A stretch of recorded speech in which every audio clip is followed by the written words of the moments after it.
Assalamu alaikum wa rahmatullahi wa barakatuh. Leo nimekuja si kwa ajili ya siasa bali kwa ajili ya tiba. Watu wengi wameni inbox na kuniuliza maswali kuhusu ugonjwa wa kensa au saratani.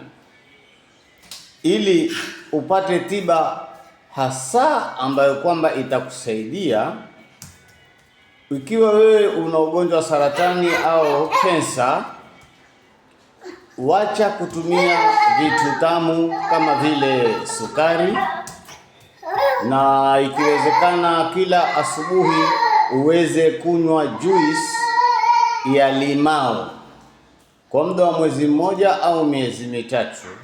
Ukiamka asubuhi, kunywa juice ya limao na maji moto. Yaani limao waweza kukamulia kwenye maji moto. Hiyo ni dawa kubwa ya kensa na saratani. Yoyote atakayeiona video hii asambaze ili kuokoa maisha ya watu wengi. Kwa leo sina mengi, ni hayo. Shukran. Ni wenu Profesa